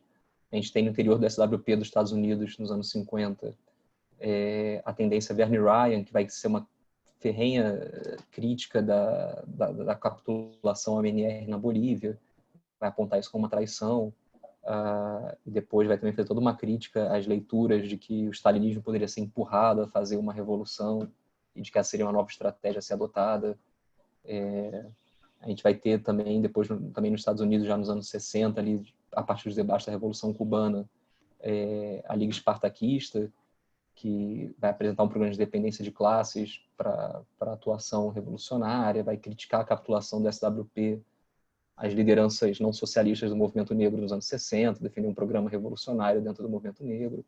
Mas são todas organizações efêmeras, né? Assim, essa Liga Espartaquista que eu mencionei, ela até existe hoje em dia, mas é algo completamente diferente, passou por uma série de processos de degeneração burocrática, expurgos de seus membros e líderes originais. Hoje está longe de ser coerente com a defesa dos princípios do trotskismo, né? Mas são experiências ali dos anos 40, 50 e 60 que eu acho fundamentais serem resgatadas, porque trouxeram respostas mais adequadas aos desafios novos da sua época, né? Então, estão integrados aí naquilo que eu tinha mencionado, da necessidade de a gente resgatar as contribuições boas, né, do marxismo do século XX, que passam necessariamente pelo trotskismo, e já no pós-guerra, no pós-Trotsky, pelas poucas organizações que buscaram resistir a esses vários revisionismos que abandonaram os princípios fundamentais do socialismo revolucionário, ainda que mantivessem a reivindicação ali do legado da Quarta, da figura do Trotsky. Então, é uma história extremamente complexa, daria para ficar o dia inteiro falando do que houve com a Quarta Internacional no pós-guerra, né? Mas acho que em poucas linhas, poucas palavras, é por aí. Márcio, você citou bem essas organizações, né, de maneira mais profunda, mas eu queria que você citasse previamente quem são os partidos trotskistas aqui no Brasil. Bom, com todas essas divisões que ocorreram, né, ao longo do século XX, acaba que a gente tem, não só no Brasil, mas em vários países, um número enorme de grupos que reivindicam o trotskismo, ainda que, se você pegar eventos de luta de classes e a posição desses grupos, você vai ter posições completamente divergentes, né, apesar dessa reivindicação comum ao trotskismo. Então, aqui no Brasil, para citar os mais conhecidos, né, os que têm algum peso, assim, o PSTU é um deles, né, acho que tradicionalmente é o que mais se associa dentro dos movimentos sociais quando se fala de trotskismo. O PSTU ligado é o legado do Naruel Moreno, que eu mencionei brevemente. Mas esse legado do Moreno, que morre ali nos anos 80, ele passa a ser reivindicado por vários outros grupos também, né, internacionalmente e aqui no Brasil. Então, dentro do PSOL, por exemplo, você tem a CST, que é um grupo que também vai reivindicar o legado do Moreno, mas em divergência com a forma como o PSTU trabalha com ele. O MEIS é um grupo que, acho que apesar de beirar a social-democracia, né, o reformismo aberto, ele tem também essa reivindicação ali do trotskismo, do legado do Moreno, também vem da mesma origem histórica, né, que o PSTU e a CST. A resistência que eu mencionei, ela tem uma origem, né, no trotskismo, porque em grande parte ela veio de rachas do PSTU e de alguns outros pequenos núcleos internos do pessoal que reivindicavam o trotskismo, mas ela é uma organização que eu não vejo reivindicando o trotskismo de fato, né? Tem figuras públicas importantes ali que fazem uma reivindicação ainda. Valério Arcari, por exemplo, que é um dos grandes, né, nomes hoje públicos da resistência, volta e meia traz à tona debates sobre legados Trotsky e tal, mas não é algo que caracteriza a organização, né? Ela, eu acho que também é uma organização que hoje já beira ali uma posição de reformas, né, de reformismo, e que não tem uma reivindicação explícita do trotskismo, apesar de muitos no seu interior ainda prezarem por essa tradição, ainda reivindicarem publicamente.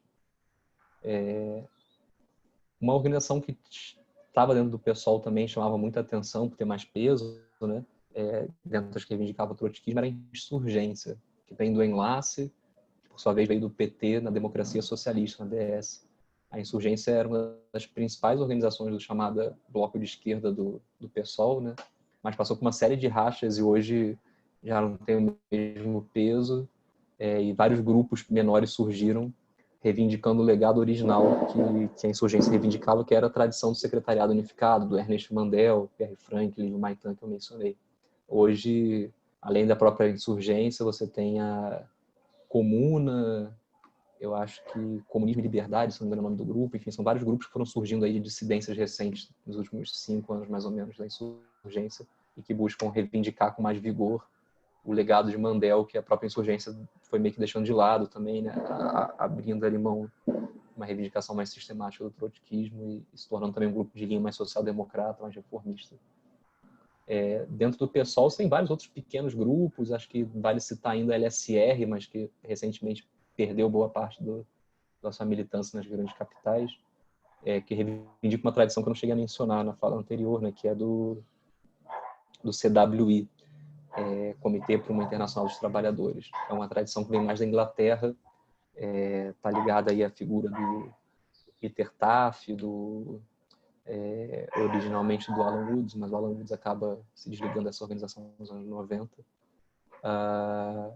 Ligado ao legado do Alan Woods, né, que vai fundar depois a Tendência Marxista Internacional, você tem também dentro do PSOL hoje a esquerda marxista, mas que até muito recentemente, poucos anos atrás, estava no PT. Eles reivindicam esse legado do Alan Woods, que também é uma tradição mais britânica, de menos influência na América Latina. Dentro do PT, tem algumas organizações que já fazem uma reivindicação do trotskismo, mas eu acho que, sinceramente, não dá para levar a sério, né? Como o trabalho, que há muito tempo virou meramente uma ala esquerda ali da direção do PT, não dá nem para chamar de socialista. Outra que eu acho que não dá para levar a sério é o PCO, né? Que é um lulismo radical, mas que ainda fala de Trotsky, do trotskismo. Até ganhou uma visibilidade grande nos últimos anos, né? Por ser mais coerente que o próprio PT na defesa da liberdade de Lula, na defesa de que Lula seja candidato à presidência. Mas não dá para também levar muito a sério a reivindicação do PCO como trotskista por conta das suas posições práticas, né? Uma reivindicação abstrata que eles fazem e no dia a dia eles são ali um lulismo radical, uma tendência externa do PT quase. Né? Tem também o MRT, entre os grupos de maior visibilidade, né?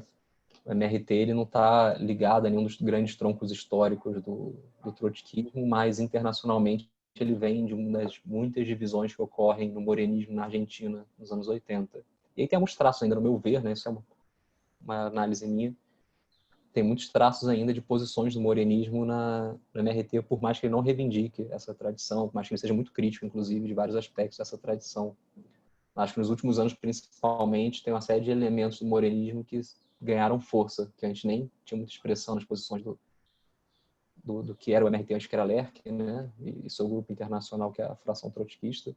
Mas esse apego que eles têm hoje, estratégico mesmo, a defesa da Assembleia Constituinte como uma palavra de ordem central, mobilizadora nas mais diversas situações, isso aí é 100% Moreno. Assim, não tem lá das reelaborações que o Moreno vai fazer do programa de transição, como uma medida de radicalizar a democracia, de levar as últimas consequências da experiência dos trabalhadores com a democracia burguesa. Isso está totalmente teorizado no Moreno, por mais que o MRT não faça uma reivindicação, de fato, do morenismo, né? Mas, enfim, acho que entender a trajetória histórica do grupo, o grupo internacional ao qual ele está ligado, ajuda a entender um pouco esse programa, alguns pontos aí do programa atual desse grupo.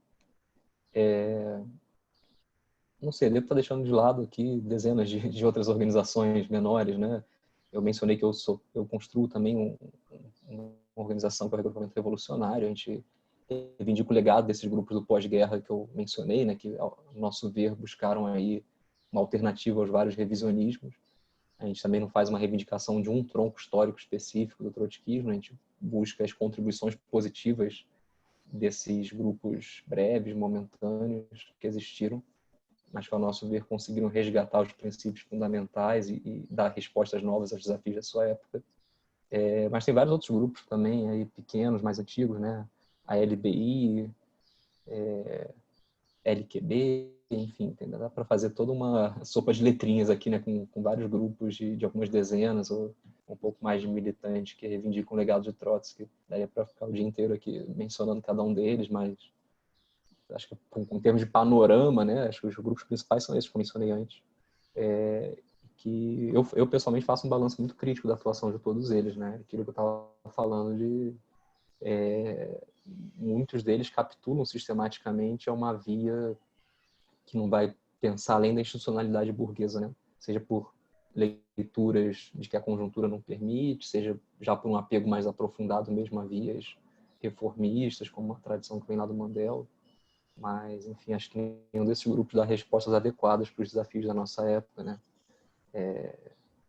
Nos últimos anos são grupos que apostaram muito na ideia de eleições gerais, na ideia de apoio crítico ao PT, ou na ideia de Assembleia Constituinte, como eu mencionei do MRT. A esquerda marxista também vai por esse caminho da Constituinte. São todas soluções, digamos assim, que não apresentam algo além do capitalismo, algo além de melhorar e aprofundar a democracia burguesa, que mais uma vez eu insisto, né, num país periférico tão desigual como o Brasil, não tem nem sequer como ser algo estável, né? É um privilégio das potências imperialistas, com seus recursos materiais e menor desigualdade social, terem democracias mais estáveis. Na periferia capitalista, as milícias e os golpes são DNA do capitalismo periférico, né? Não são uma novidade brasileira. Elas vão mudando de formas com o tempo, né? Antes a gente teve golpes militares, agora a gente teve um golpe mais parlamentar, judiciário, aí com impeachment. Antes a gente tinha, enfim, várias outras formas de repressão paraestatal. A gente tem as milícias, né? Se tornam cada vez mais uma realidade não só aqui do Rio de Janeiro, mas se nacionalizam com expressões importantes no Nordeste, em outras regiões do Sudeste. Enfim, são apenas novas formas assumidas por velhos elementos estruturais do capitalismo periférico que não tem como ser humanizados, melhorados, aperfeiçoados, tem que ser destruídos e traz uma ruptura com o próprio capitalismo, né? Essa é a minha leitura. Sim. Agora mudando um pouco de assunto, né? Eu queria que você falasse sobre a perseguição que os stalinistas, principalmente Stalin, fizeram contra a vanguarda bolchevique e também um pouco das falsificações stalinistas. Sim. Tem uma frase que circula muito, né, entre essa juventude que milita no Facebook, milita entre aspas, né? De Stalin matou foi pouco. Sempre que eu vejo isso, eu respondo. Stalin matou praticamente metade do Comitê Central que dirigiu a Revolução. Matar pouco significa o quê? Que ele deveria ter eliminado o conjunto do Comitê Central, sobrado só ele? Porque os grandes expurgos dos anos 30 foram isso, foram o assassinato dos velhos bolcheviques, né? De pessoas que construíram a União Soviética, dedicaram sua vida ao triunfo da Revolução de 17, dedicaram sua vida até conseguir chegar na Revolução de 17, fazer ela triunfar, né? Essas foram as primeiras grandes vítimas do stalinismo, né? Os próprios protagonistas da Revolução. Então, essa ideia de que o stalinismo matou foi pouco, na verdade, fazer coro com a direita contra-revolucionária, né? Aplaudir aquele que fez o trabalho sujo da contra-revolução. Não à toa, ali nos anos 30, uma série de elementos antissocialistas, né, contra-revolucionários que estavam no exílio, começaram a aplaudir o Stalin. Pô, o Stalin está destruindo as conquistas da Revolução. Se a gente não tem mais como restaurar o czarismo, pelo menos a gente pode comemorar essa vingança aí, de certa forma, né? Então tem uma série de publicações da época dos anos 30 em que os contra-revolucionários aplaudem Stalin, né? Veem Stalin talvez um primeiro passo na restauração, o que no longo termo se mostrou verdade, né? O stalinismo foi a antessala da restauração capitalista. E essa repressão não se limitou apenas à cúpula dirigente do partido, né? Se voltou contra a base do partido.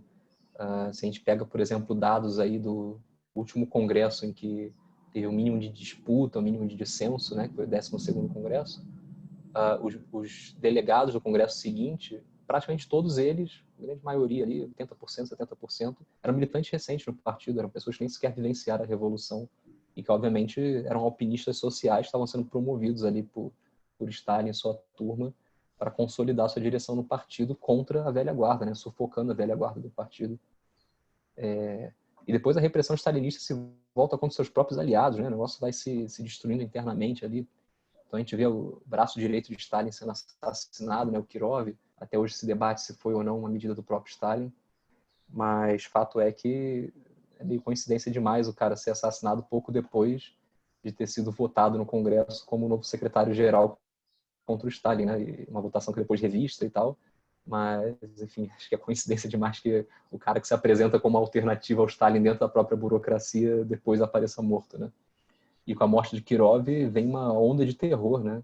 Que o Stalin vai dizer que é um terror para aplacar contra a revolução, para destruir os agentes do imperialismo, mas que, na verdade, por mais que acabe, sim, eliminando um ou outro reacionário que ainda tinha sobrado ali da limpeza anterior, vai se voltar principalmente contra a classe trabalhadora, contra os militantes revolucionários. Os processos de Moscou são uma piada de mau gosto, né? São processos completamente armados. Bukharin, por exemplo, ele aparece na tribuna no seu julgamento, nega todas as acusações mirabolantes, que era agente do nazismo, de que era agente do imperialismo, né? O Bukharin, que um dia antes, entre aspas, né, era aliado principal de Stalin ali na luta contra a oposição de esquerda, de repente vira agente da contra-revolução. Ele nega isso tudo. No dia seguinte, quando ele volta ali para ser novamente apresentado ao juiz, ele está usando uma dentadura cheia de escoriações na cara, né? Claramente passou por tortura nesse intervalo de um dia para o outro. E aí ele confessa, né? Diz que isso tudo é verdade, assina lá a confissão. E hoje em dia eu vejo gente no Facebook usando os autos dos processos de Moscou para dizer, olha só como Stalin realmente perseguiu contra a revolução, como essa gente toda aí era agente do nazismo, do imperialismo, não sei o quê. Processos claramente armados, né? E, enfim, você mencionou também a falsificação histórica, né? Tinha uma piada recorrente na União Soviética, né? Uma piada popular ácida, né? Contra o regime, que dizia que na União Soviética como é que era? O passado, na União Soviética o futuro é garantido. O que deve duvidar é do passado, porque constantemente os livros de história oficial eram reescritos, né? Então, alguém cair em desgraça ali na cúpula, a edição seguinte lá do manual de história do Partido Comunista Bolchevique era reescrito eliminando essa pessoa ali das páginas, né? Ou então falava que ela era agente do imperialismo. Então a história era constantemente reescrita, né? O futuro era certo, porque o regime dizia que estava caminhando para o comunismo, mas o passado que era duvidoso, porque não se podia ter certeza de nada ali, inteiramente, as informações eram constantemente, inteiramente forjadas pelo regime nessa falsificação histórica, né? Tem as clássicas fotos lá do Stalin precursor do Photoshop, né? Uma das mais icônicas, talvez, é que tem aquela de que está Trotsky e Lenin numa tribuna ali em 17 falando para as massas durante a Revolução, e Trotsky foi apagado dessa foto. Tem uma ainda mais simbólica, eu acho, que está Stalin, 4 grandes aliados, Kirov, acho que Kaganovich, mais uns 2, não lembro agora quais, e tem 4 versões dessa foto, cada uma já com uma pessoa menos, até que no final só sobrou o Stalin. Já não é nem mais uma foto, é uma pintura em cima da foto que só fica o Stalin ali e os outros somem, né? Fica só o fundo. Conforme eles iam caindo em desgraça, foram sendo eliminados das próprias páginas da história. Então, são instrumentos aí de repressão duríssima, de falsificação pesada, que a ditadura da burocracia precisou lançar a mão para se manter no poder, né? E por que essa ditadura da burocracia precisava existir, né? O que mantinha ela de pé? Eram os fatores de isolamento internacional, de desigualdade, de escassez, que fez com que todo um setor do aparato administrativo do partido do Estado, nos anos 20, se autonomizasse e tomasse o poder para defender os privilégios que alcançou, né, com a sua ascensão ao poder político. Primeiro contra a própria restauração capitalista, né, através de seus métodos muitas vezes ineficientes e brutais, buscavam defender as conquistas da Revolução, porque delas dependiam para os seus privilégios, mas também defender seus privilégios contra a própria classe trabalhadora. Então, é uma faca de 2 gumes que ataca não só a reação, mas às vezes de forma muito ineficiente, inclusive, mas ataca também a classe trabalhadora, né? Muita gente gosta de dizer também que se não fosse Stalin, o nazismo hoje dominaria o mundo. Mas, em 1941, Stalin eliminou toda a cúpula das Forças Armadas, que tinha passado pela experiência extremamente intensa da Guerra Civil, E em 1941, a União Soviética sofreu uma série de derrotas desnecessárias para a Alemanha nazista por conta disso, né? Por conta de ter que fazer ali um oficialato improvisado, já que Stalin não tinha a mínima confiança naqueles que tinham vivido a Guerra Civil e ajudado a salvar a Revolução nos anos 20, né? Então, eu diria que a União Soviética sobreviveu ao nazismo, derrotou o nazismo apesar de Stalin, graças ao sacrifício gigantesco da classe trabalhadora soviética, né? O stalinismo, ele colocou em risco constantemente a sobrevivência da União Soviética e, ao final, foi o grande agente da sua destruição. Então, esse papel aí da repressão, da falsificação, é fundamental fazer o balanço do que foi, de fato, o stalinismo, né? E como a gente já tinha falado, foi essa primeira pergunta, se eu não me engano, né? O Trotsky, apesar de ter sido morto lá em 40, né? E, portanto, ter acontecido muita coisa depois sobre a qual ele não escreveu, ainda assim ele deixou aí um legado importantíssimo, né? De um ferramental teórico e analítico para entender essas contradições da União Soviética, o que era o stalinismo, o que era esse regime de ditadura da burocracia. O trotskismo pode ser considerado uma teoria para ação? Eu acho que o marxismo como um todo, né? E aí entendendo o trotskismo como uma continuação, né? Como o socialismo revolucionário do século XX, sem dúvidas, né? São leituras, né? Essa própria leitura que eu estou falando que o Trotsky fazia sobre o que era a União Soviética e o stalinismo estava vinculada a um programa de ação, né? Entender qual era o problema, teoricamente, fazer a análise da situação concreta para então dar uma resposta prática adequada a ela, né? Que aí era a defesa da revolução política, a defesa da revolução internacional, como saídas para a sobrevivência da União Soviética e sua transição ao socialismo. Então, toda a elaboração do Trotsky, né, as páginas e páginas, os artigos e artigos que ele escreveu sobre os vários eventos da sua época, né, a Revolução Espanhola, sobre o bonapartismo latino-americano, quando ele vem para o exílio no México, ele escreve sobre o Vargas, sobre o Cárdenas. Nada disso eram análises diletantes, acadêmicas, né, no sentido assim, de feitas apenas pelo bel prazer de analisar o mundo. Eram todas elas muito vinculadas a programas de intervenção, a buscar formas adequadas de intervenção na luta de classes para chegar no triunfo do socialismo, que é o grande objetivo do marxismo, né? Um marxismo desvinculado disso não é marxismo de verdade. Pode até usar as categorias e métodos analíticos do Marx e do Engels, mas se estiver desvinculado do objetivo fundamental de superação do capitalismo, não é marxismo de verdade, né? Uma análise marxiana, digamos, que usa o instrumental deles, mas não é fiel aos seus objetivos. E Mário, para fechar, né, queria que você contasse sobre a relação de Lenin e Trotsky e quais eram as polêmicas que existiam naquela época entre eles. Uhum.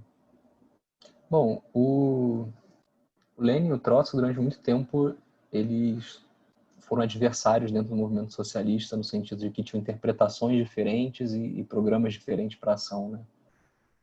Então, antes de 1917, por exemplo, uma grande divergência que eles tinham era sobre o próprio caráter e dinâmica da Revolução Russa, né? Tiveram várias outras divergências, como, por exemplo, sobre o modelo de partido. Trotsky era um crítico ferrenho do centralismo democrático e do modelo de partido defendido pelo Lenin. Acho que a principal divergência era estratégica, né? Era de que, a partir da Revolução de 1905, Trotsky faz uma análise que está condensada nos livros Balanço e Perspectivas e também na obra 1905, né, que é uma história da Revolução, onde ele diz o seguinte: olha, por mais que a Rússia esteja longe de ser uma formação social plenamente capitalista, né, tem muitos resquícios ainda aqui da servidão, uma economia camponesa majoritária, uma classe trabalhadora muito pequena e reduzida a Moscou, Petrogrado, basicamente, não é possível derrubar o czarismo apostando no liberalismo burguês. A burguesia está vinculada ao czarismo. O czarismo é quem proporcionou a industrialização, é o fiador dos créditos internacionais que a burguesia usa para suas operações. Então, nem o imperialismo, nem a burguesia interna vão derrubar o czarismo. Isso foi visto em 1905, né? O liberalismo aceitou uma saída negociada, né? Um monarquismo constitucional, que acabou nem indo para frente de verdade. Mas para a burguesia bastaria ter um parlamento ali onde pudesse eleger seus representantes, uma constituição para assegurar um mínimo de legalidade, né? Um mínimo de base legal para o país. E não precisaria destruir o czarismo. Não estava comprometido de fato com uma república democrática. Então caberia só aos trabalhadores e aos camponeses levar adiante essas tarefas que em outros países, em outro momento, foram cumpridas pelo liberalismo, né? Como na Revolução Inglesa, na Revolução Francesa. a reforma agrária em prol dos pequenos camponeses, a república democrática e a independência e soberania verdadeira frente aos capitais imperialistas.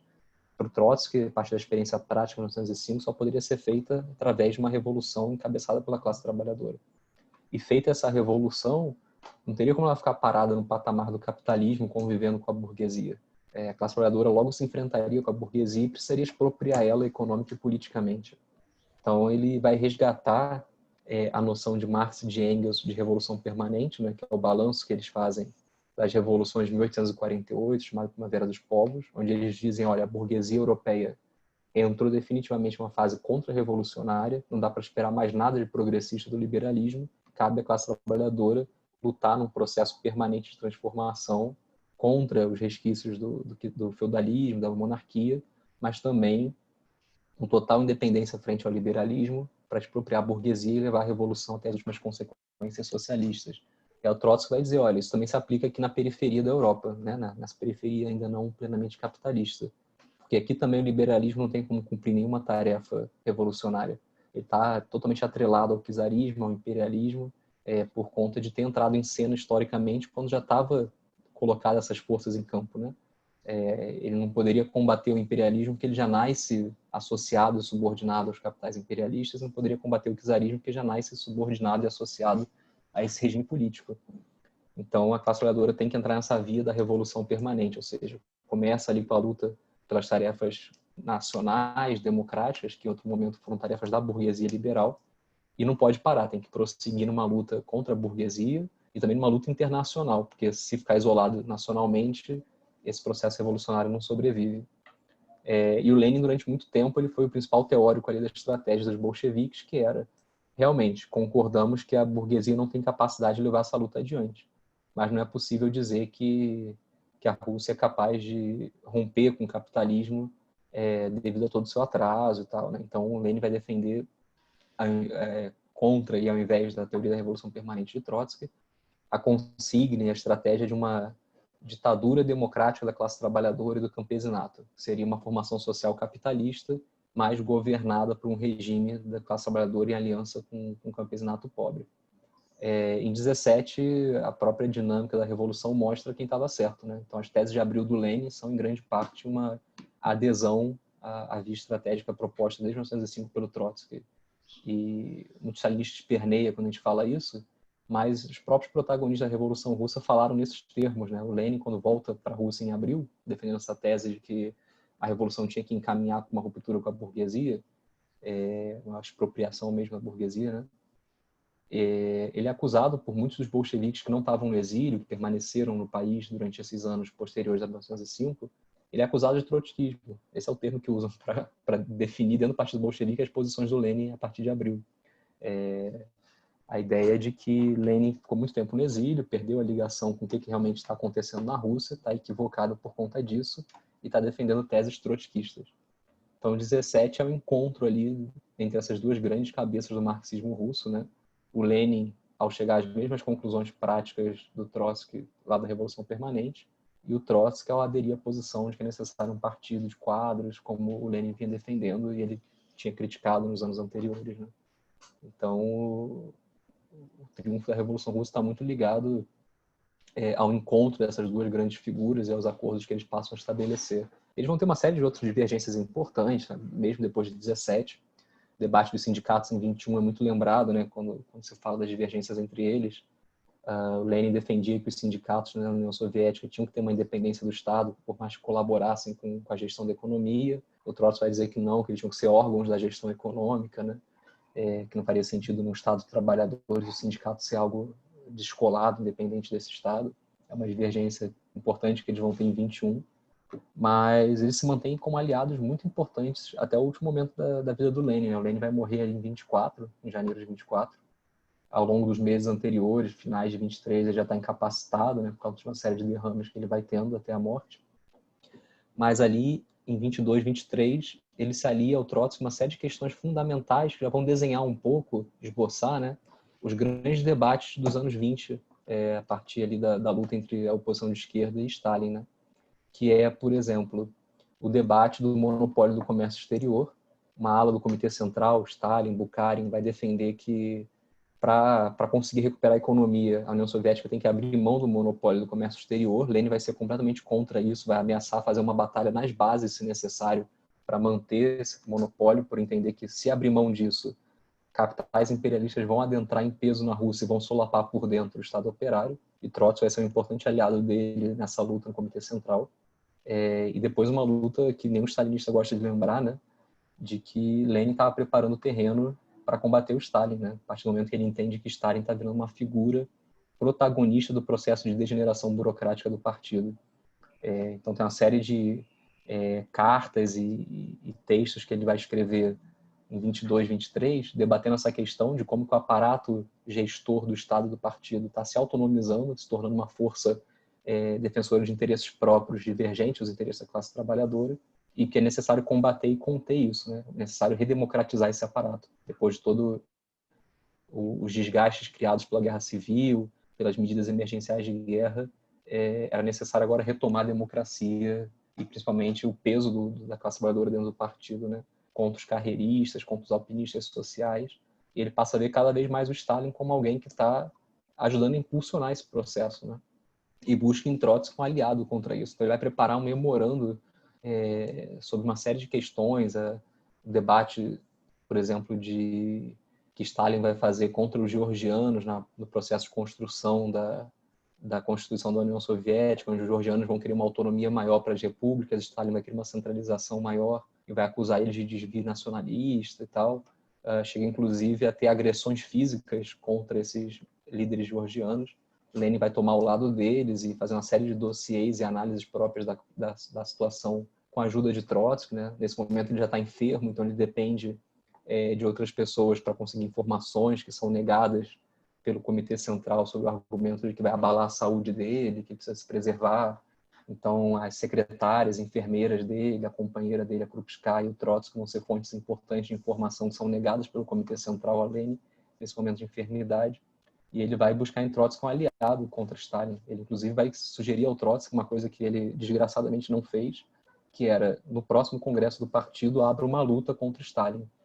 Não busque negociação. Stalin vai querer negociar, vai querer buscar uma saída pactuada. Não faça isso, busque removê-lo desse posto de gerente do aparato burocrático, porque ele está caminhando para um lado ruim com esse aparato. Com Lenin morto, em 24, o Trotsky acaba buscando uma saída pactuada com Stalin, Kamenev e Zinoviev, e vai demorar um pouco ainda a se erguer, perdão, 23, vai demorar um pouco ainda a se erguer ali como uma voz crítica, né, oposicionista a essa nova liderança. Mas tem um historiador que é o Moshe Livy, né, um importante historiador da União Soviética, que ele vai chamar isso de última batalha de Lenin, essa batalha dele contra a burocracia e contra esse papel que Stalin vem cumprindo aí como chefe da burocratização, né? E a batalha que Trotsky vai dedicar o resto da vida dele a continuar e aprofundar, né? Então tem desacordos importantes, táticos, e antes de 17 acordos até mesmo estratégicos, mas são duas figuras que atuam, acho que, numa sintonia muito grande, apesar de algumas divergências pontuais que vão ter ao longo do pós-revolução. Eles atuam numa sintonia muito importante em termos de objetivos e métodos, né, contra essa camada de alpinistas e oportunistas que está ascendendo a liderança do partido e colocando em risco os rumos da revolução.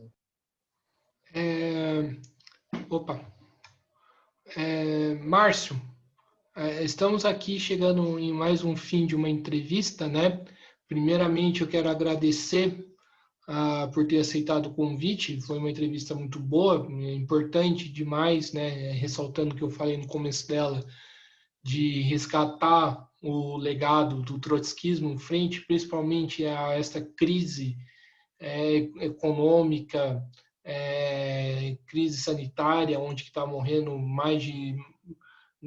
Acho que chegou a mais de 170 mil mortos por Covid aqui no Brasil, principalmente que foi caso notificado. A gente sabe que com a subnotificação o número aumenta, né? Então, acho que é importante, frente a esse cenário, resgatar esse legado do trotskismo. Passo para você as considerações finais. Bom, eu agradeço mais uma vez o convite. É sempre um prazer poder falar desses temas que são não só parte da minha atuação como historiador, né, mas, enfim, parte da minha atuação política, principalmente, né? E espero ter contribuído aí de alguma forma para debates necessários e fundamentais. Em termos de considerações finais, acho que eu encerro só reforçando mais uma vez, né, que apesar de toda a conjuntura pesada que a gente vive hoje, né, todo o recuo que a gente tem das lutas, todas as dificuldades que a gente está enfrentando, é fundamental nadar contra a corrente e manter a hasteada bandeira do socialismo, né? Porque se a gente parar de falar sobre isso, se nós socialistas, né, pararmos de falar sobre o socialismo, quem vai falar por nós? Vão ser a burguesia, os detratores. Então, acho que o primeiro passo fundamental para a gente sair do buraco que a gente está é voltar a difundir a mensagem fundamental de que no capitalismo a gente não tem saída para uma vida digna, um futuro digno de esperança, né? Só com o socialismo mesmo que a gente vai ter algo assim. E, portanto, não só fazer o debate cotidiano, a agitação cotidiana em torno dessa mensagem fundamental, mas também fazer o resgate crítico das experiências anteriores, o balanço necessário do que elas foram, para a gente, então, poder reconstruir o socialismo revolucionário no século XXI. É isso. Mas, então, é isso. Lembrando, pedindo sempre para curtir tanto a página do Facebook, se inscrever no canal do YouTube, né? Curtir a página, o vídeo no YouTube, seguir no Instagram. Lembrando que mais tarde terá uma live, né, com o professor Plínio de Arruda Sampaio Júnior e com o professor Oswaldo Cogiola, né? Onde nós vamos tratar de capitalismo e Covid, né? Convido a todos, principalmente você, Márcio, para poder assistir, né? Então, acho que é isso. Mais uma vez, muito obrigado. E encerrando mais uma entrevista. Até a próxima.